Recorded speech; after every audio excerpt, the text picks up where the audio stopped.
I'm Jackie Lucky, your financial planning maestro. This series of podcasts is aimed at financial planning professionals and also those who are looking to enter the financial planning profession.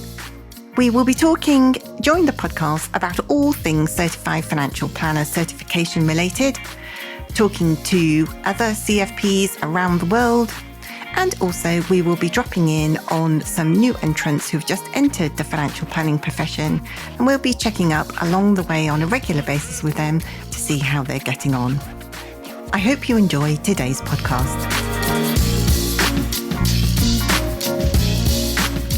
Today I am joined by a very special guest and a very special person that we're always going to be revealed in a minute about why this lady is so special. But welcome Jennifer Kay, who is the financial advisor with Arlene Addison. Hello, Jennifer. Hi, thank you for having me. Thanks for coming along today. And we are going to reveal your secret superpower in a minute. So we have got lots of questions lined up, and I've got lots to talk to you about, all things certified financial planner related. But before we get into all of that, let's have a little dive into how you became a financial advisor and what your journey has been like so far before you came across the CFP. I kind of fell into it, which I think a lot of people kind of do. Yeah. Just after university, I was working as a translator. I was working in a jewelry store. I was doing a fashion marketing internship. I didn't really know what I was doing. So I was working all the time, working weekends, and it felt like all my friends had, a Monday to Friday, 9 to 5. And I thought, well, I'll just go and get one of those. And being in Edinburgh, there's so much financial services. So I ended up working for one of the big insurers up here in an admin role, and I absolutely hated it. I was really bored. I would spend days opening envelopes of return statements. Like, it was definitely not the dream job. No, not your thing. No. But we had gone through 2 weeks of training when we joined the company, and that gave me training about the economy, about markets, about financial products. And that I found really interesting. So I knew I was interested in the industry as a whole, but this particular role I had found myself in wasn't the one for me. So then when it was an admin assistant role at the practice I'm still in now, when that came up, I jumped ship to that. And truth be told, I wasn't overly excited about the job description itself. But then I met my colleagues today, Louise and Arlene, and I thought, these are the kind of women I want to work with, the women I want to be. And yeah, I just thought this seems like a good opportunity. So I started in a financial planning practice as admin assistant, and then just kind of worked my way up from there. Right. Excellent.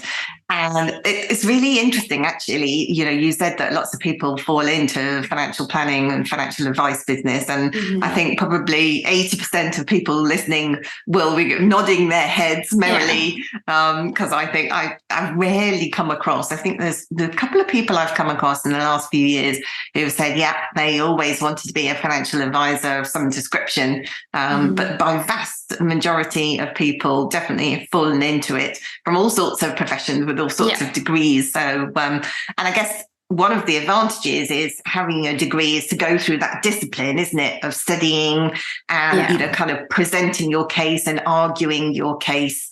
When you're at university, you get quite good grounding at doing that, don't you? Yeah. I think so. So then, you started as, helping with the administration side of the business, and then, how long were you doing that for? I guess there must have come a point where you've kind of gone to said to the others, I want to do more. I want to, do power planning, or, is that how you branched out, gaining more technical knowledge? Yeah. So because we're quite a small team, so it just kind of happened that as I progressed, I took on more and more and started doing a couple of exams here and there.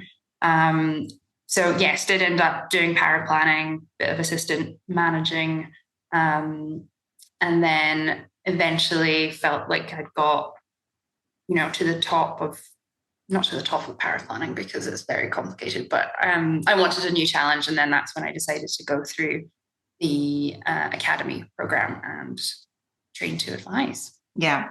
And how did you feel about, because I guess it's a different dynamic, isn't it, dealing with clients? Is that kind of the bit that you think was, looking back now, was missing from, that eagerness and wanting to know more about the products? Yes, it's interesting because when I very first started, when I joined the practice, I thought, I don't want to advise, never want to do that. And then as time went on and the years went by, I thought, no, actually, I want to be the person in the room with the clients. I want to be speaking to the clients and getting to know them. So it was interesting how it just kind of crept up on me. And that was the next challenge. And I think, Jen, that's why we get on so well, because I too fell into financial planning. And I also was a power planner who didn't want to see clients until one day it kind of snuck up on me as well. Mm-hmm. So we're like two peas in a pod. Yeah. Decades apart, but two peas in a pod. Right. Let's talk about how did you come across the certified financial planner license, and why did you decide that, over the last 6 months or so, that you were going to embark on all of that? Well, I like doing exams, it seems. I like to have something I'm working towards. And I don't know when I first heard about it, possibly from my manager as just like the next steps. I'm like, what happens after I get chartered? What else can I do? Yeah. And then I did a program with Carl Richards, his growth accelerator. And, he's a certified financial planner. So I was like, what's this qualification? How do I get that? But I got chartered with the CII last year. And then I was also training for an Arctic trek that I did with some colleagues for the foundation to raise money for charity, and an awesome local one called Polar Academy. And that was my focus after getting chartered, just training for that and working towards that. And then I thought, when I came back from that in March of this year, I thought, I'll just take a break. I won't do any exams or anything like that for the rest of the year. Yeah. And then May came around, so it didn't last very long. And there was the new pathway to do CFP, and there was a special offer on the pricing of it. So I just thought, I'll just do this now. Didn't really think about it too much, just signed up for it and went for it. And then that was that. So it was on a bit of a whim, to be honest. Yeah. And so you did the online assessment then, that the professional assessment with the test, the online test, instead of doing the level 6 exam, yes? Mm-hmm. That was the one I did, yeah. And tell me about that. What was that like? Was it already kind of all that, the knowledge? Did you need to learn new pieces of knowledge, or was that already in your wheelhouse from doing the CII chartered exams? It was mostly existing knowledge. It was a good kind of consolidation exercise, doing it all together. I did a little bit of refresh on IHT because that's a complicated area, but other than that, it went pretty smoothly, I think. Good. I quite liked that program. It was really good. It's quite user-friendly, isn't it? The way to do that one. Yeah, rather than having to sit an exam. And I think it's quite a good recognition of all of your prior learning with all of the other exams that you've sat, including becoming a chartered financial planner as well. Yep. So I think that's a great crossover. Excellent. So then after all of that, how long did you leave it? I'm guessing I know the answer to this one already, but how long did you leave it before diving in to obtain the level 7 case study? You went straight away, didn't you? I went straight away. I think I was running out of time, so I had to do I had to do the online test pretty quickly. I was approaching the deadline before I could launch into the CFP prep. So yeah, it all happened quite fast. Oh dear, you're a fly by the seat of your pants kind of lady, aren't you? But well done. Well done for doing all of that. And tell everybody what your superpower is. Is it that I passed it first submission? Is that what you're referring to? Yes, absolutely. Congratulations. And now everybody else is going, she did what? I was surprised. I was very surprised. I didn't think I was going to pull it off, but yeah, it was a nice surprise. That's absolutely a massive achievement to be able to do that. And I know firsthand how much hard work you put into it, because I know it was driving you a little bit dotty, wasn't it? The complexities of it all. Yes, it definitely was. So what happened? How did you got your case study and then embarked on a course? And then how did you find all of that journey? Were the things that, looking back now, you wished that you had done differently? I mean, obviously you passed first time, so maybe not that many things, but where were the kind of areas where you think, this is quite hard work now, I need to pause here or ponder on this bit or anything like that? Well, one thing I would do differently is I would definitely start it straight away. I remember emailing you because I think I'd left it, I don't know, a week or two before I even looked at it properly, and then had a major panic. I remember emailing you saying, oh my God, is it too late? And then joined the course and then had a bit of catch up to do. So I would definitely start immediately rather than, I don't know what I was doing for the first week or so. And as for areas that were challenging, the assumptions. I spent so long on the assumptions, particularly with annuity rates and enhanced annuity rates, and trying to figure all of that out. That was a big piece of work for me. And I had a boat in my case study. So I found myself on, I don't know, yachtworld.com or something, looking at boat depreciation rates and tips and hidden costs of boat ownership and all of this stuff that I never thought I'd be doing as a financial planner, but there you go. So that I spent a very long time agonizing over my assumptions. Yeah. And then this, I don't quite know how to put this. I suppose I find it challenging advising in a vacuum, I guess, is what I want to say. Yeah. Because, you don't have any client input. No. Yes. You can't go back to them and say, oh, can I just check this? Or, what did you really mean when you wrote that? Yeah. Yeah. So that was hard. And the way, this is going to make me sound mad, but what helped me get over that was just really kind of creating and imagining the clients that I was working with. Yeah. So from, what they dressed like, what they wore, what their personalities were like, what their house looked like, what the atmosphere was like when they had, Daniel's sister and the nieces over for Sunday lunch, like all of this detail. Wow. But it helped me kind of decide what approach to take and what felt right for my completely imaginary clients.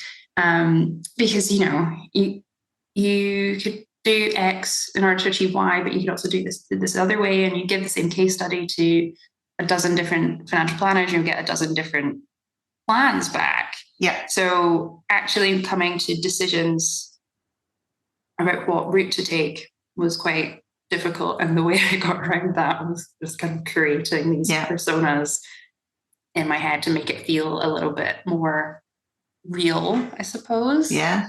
And I think that's a great way of going about it, because you can just go round and round in circles, can't you? Because you come to make an assumption, or you have to try and make a decision on, when you come to make a particular recommendation, and you've got a couple of different options, and you kind of go, and that's the point where you would normally, discuss it with a client and go, well, these are the pitfalls for this one, and these are the pitfalls for that one. What's your preference? But of course you didn't have that. So. No. which was it felt really strange at first. And also doing everything kind of at once, I suppose, as well. It was a bit of a challenge to pull it all together into that one piece of work rather than going more step by step and getting that client input and emotional response as well. Yeah.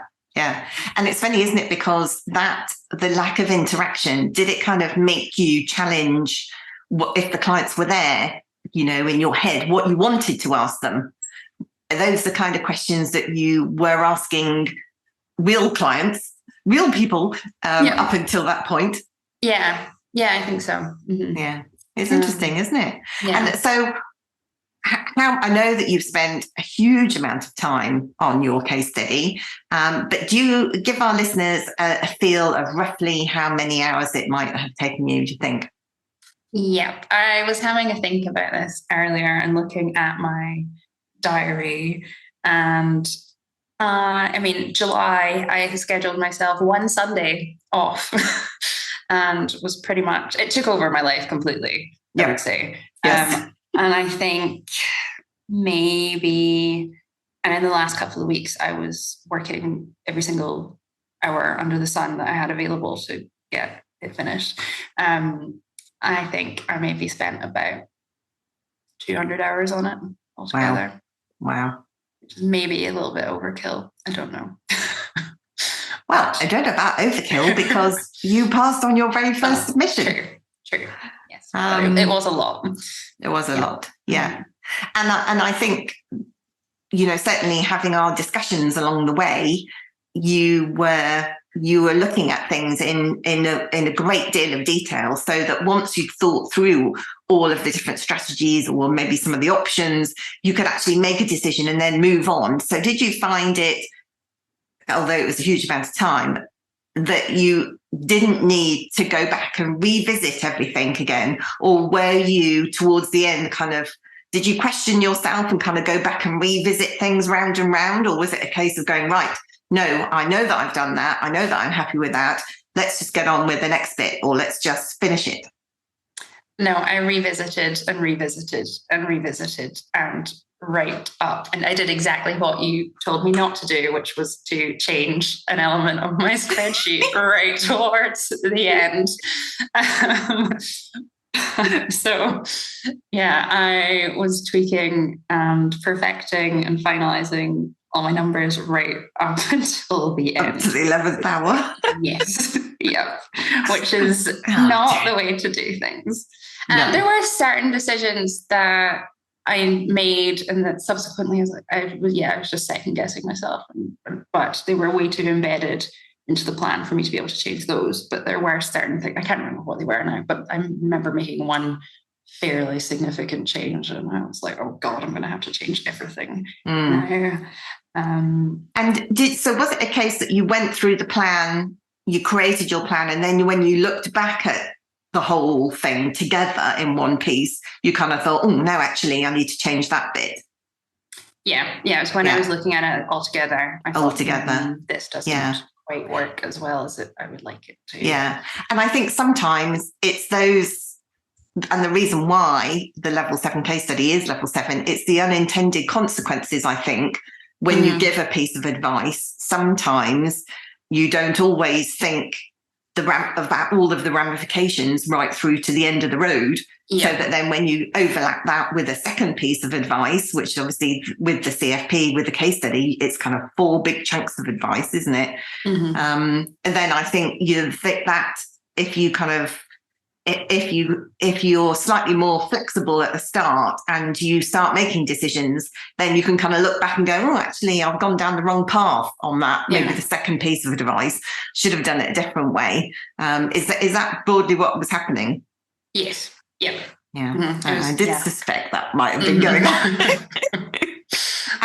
But sometimes I think that, in a good way, has it helped you since then being able to look further down the track when you're giving advice to your clients now?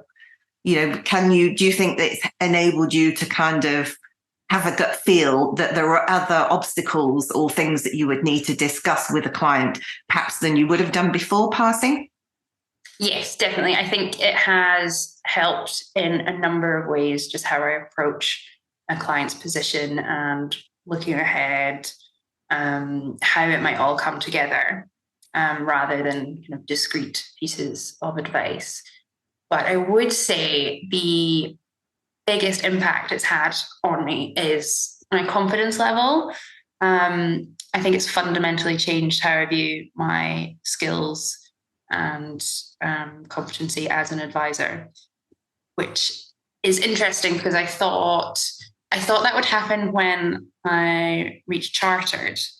But I think the difference with doing CFP is that it's one piece of work and it's a very realistic client scenario. And the fact that I've, pulled together comprehensive advice from, in my case, they were in their 40s right up until their projected date of death. And I've pulled all of that together in this 20,000 word document. And that's gone to a board of experienced examiners and they've said, yes, tick, this is good advice, you've passed. That has given me more confidence in my ability to do that, just in general, which is day-to-day. Which is invaluable to me at this stage in my career and at this age as well, I think. Just because of the rigor and demanding nature of this one comprehensive piece of work versus doing individual exams, which, yes, you're pulling from all other areas of financial planning, but they're heavily focused on whatever area they're testing you in. Yes. So that was interesting for me because having expected to get that kind of confidence boost post-chartered and not really feeling it, I didn't expect to have it with this, but it really has had an impact on, just how I view my capability as an advisor, which is nice. I think that's amazing. And I think also because you can be even more confident. I mean, this is not just passing it. This is passing on a very few number of people that actually get through on their first submission. So I think you can be, doubly confident of your skills to be able to do such a comprehensive job. And to be able to pass on your very first submission is an absolutely amazing feat. So very well done. It's just a brilliant piece of news. I was dancing around the kitchen when I found out. So let's talk about, more generally in the profession. Now, I certainly have been rolling around in the financial planning profession a few years now. You not quite as many as me, but in your experience, there doesn't seem to be that many women in the financial planning profession, does there? I mean, it's definitely improved over, the last couple of decades, certainly that I've borne witness to.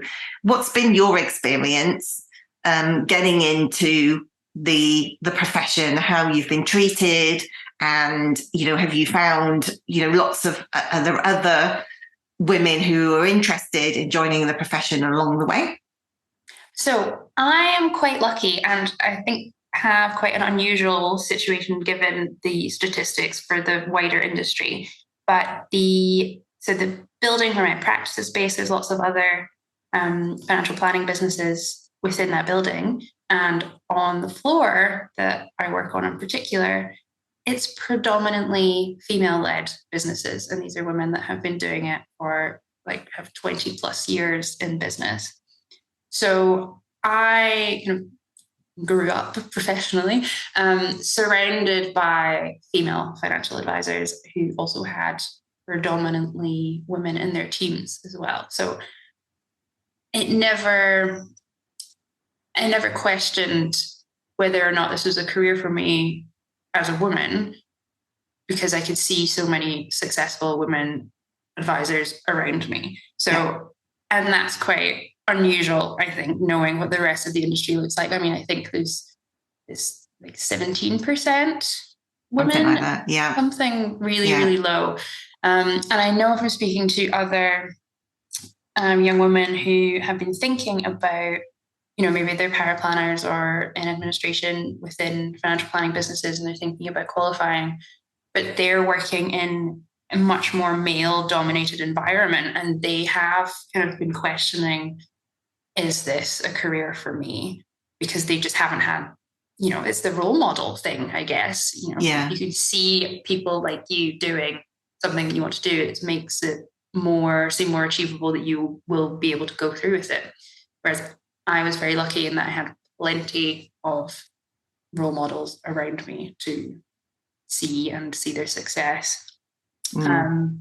Which was, it was really, I don't know. You've had much more positive experience than I think quite a lot of females in the profession. And those females that you've come across who, have been wondering because of the situation they find them in working at those kind of businesses, have you been able to offer them any words of advice or any support or kind of guide them at all? It's hard sometimes when you're in your early days of being a professional financial planner as well. That sometimes it's just a case of keeping the door open for other people so that they can see you. How you can tell them what the journey that you've been on, becoming a certified financial planner, and how brilliantly you've done in getting there, becoming chartered as well. That you actually, whether you know it or not, Jennifer, are a role model, and other women will be looking up to you. Yeah, that's a strange feeling. But I have found any other female financial planner that I've come across, it's generally, they're very willing to help and support people wanting to either progress in their careers. So I have plenty of women that I speak to and that kind of give me pointers and tips, and that have maybe 10, 15 plus years in business that I don't have yet. So it's just, finding someone that you can speak to. And my door is open for anyone considering getting into this profession. But I have found it to be although it's interesting because we're all, technically in competition with one another, right? But generally people are very willing to help and support one another, especially, I don't know, especially is the right word, but I do find that with the women that I work with. Closely with. And I think you're going to be a trailblazer. I'm going to be watching you as the years go by, Jennifer, because how much you've achieved at such a young age, and the modesty that goes with it as well. I think it's going to be great to see that as this whilst it's been an exhausting process that you've been through with those 200 hours, definitely need to lie down in a dark room after all that. But the amount of confidence that it's given you, that hopefully that can be a launch pad to help you think about where you want to go in the future, whether you're staying where you are, whether you're going elsewhere, whether you're building your own business or taking over the business that you're in at the moment. All of those things are on the table as options for you, and that there will be dozens and dozens of younger financial planners, and as you say, administrators and power planners as well, who will be looking for role models like you as they're just thinking about starting their careers now. So hopefully as time goes on, you'll be able to take up the mantle and have a positive influence on other people, just as your colleagues have had a positive influence on you, which I think is a great thing to be able to do, isn't it? Definitely. Yeah, I would love to see more women in financial planning. A, because it's a great career, and B, because I think it matters for women financial health in general across the country, because we have, and it's not to say that women can only seek advice from female financial planners. It's not at all. But I think with, we have the gender investment gap and the pension gap and the pay gap and all of that stuff and all these structural forces at play that, effectively mean women are poorer than men on a large scale. And I think it's arguably more important for women to take financial advice. And it's potentially going to be more likely that they will take advice if the industry doesn't seem like such a male-dominated sphere. Yes. And obviously financial planning can't overcome all these structural forces we have at play, but it can help head them off at the path or prepare for them and, help hopefully bring that pension gap down and all of these factors that we have to contend with. And I think also, certainly from my experience, I went off to a senior school a few months ago for the sixth formers. They were doing presentations, kind of interview practice about the jobs that they wanted to do in the future.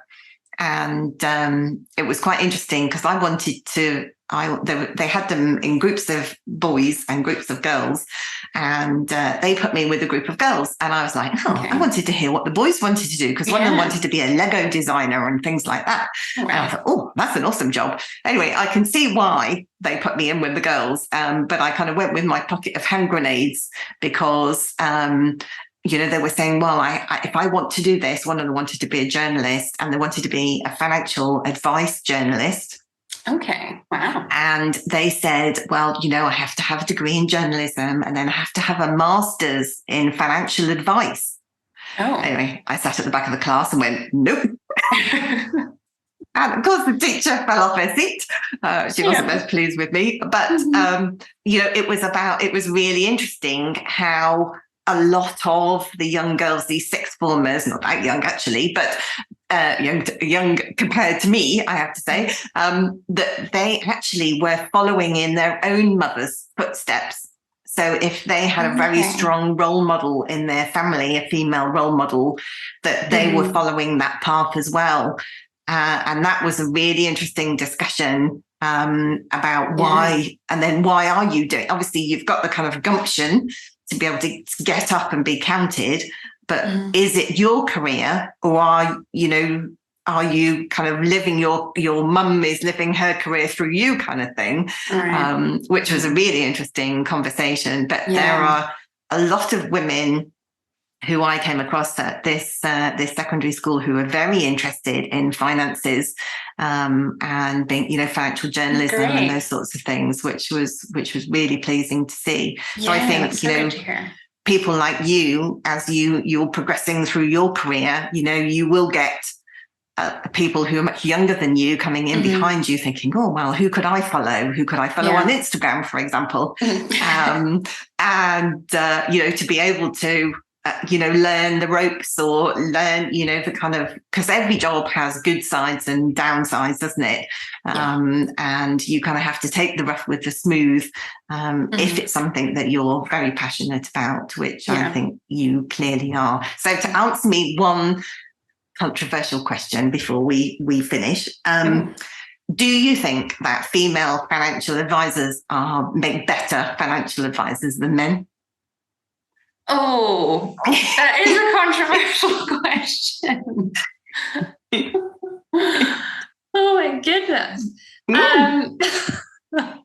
Personal opinion. I wouldn't say so necessarily. I think it's going to depend on who you're working with. Because I think every client is, not every advisor is for everyone. No. And I feel like I'm hedging this question. See, I think that sometimes women have better qualities than men when it comes to giving advice, things like empathy. Obviously, it can be a double-edged sword because obviously you can go down a rabbit hole with a client if you empathize with them, can't you? Yes. But I think that there are some financial planning firms that I know where they have teams of pairs of male and female financial planners who see clients, because the natural traits that each of the two of them have in those meetings mean that they complement each other and they both miss things. But there is a difference in the way that they approach a client. And I see that quite a lot, the difference between male and female financial planners. That's a really interesting proposition to have, male and female pairs of advisors. I like that. That's really interesting. And stops one person going down a rabbit hole. If you particularly get on with one particular client, for example, you might hit it off with them and all of a sudden you find yourself, spent 30 minutes talking to one client out of the two in the room. Yeah. So it can be, it's all these sorts of things. It's you'll come across these as you progress in your career, no doubt. But I think it's fascinating how there's all these books, isn't there? Men are from Mars, women are from Venus, and I think there's nothing wrong with having those different skills. And sometimes if you can harness them together. To maximize the impact for particular clients that you're dealing with, then that might be the general way forward. Yeah, never know. That's fascinating. Excellent. Right. Well, we have nearly run out of time today, and I just have one more question for you, and that is back to the CFP. Could you share some tips for anybody who is thinking of starting their journey to become a certified financial planner, maybe who is about to embark on the level 7 case study? Anything that you could share with them to help them be encouraged and enthused along the way? Well, I would say definitely do Jackie's course, because there's absolutely no way I would have pulled it off had I not, because when it landed on my desk, I thought, oh my God, what do I do with this? It's very overwhelming, but having the course and the structure and, the deadlines you impose, although I think I missed them all, was really helpful to try and stay on track.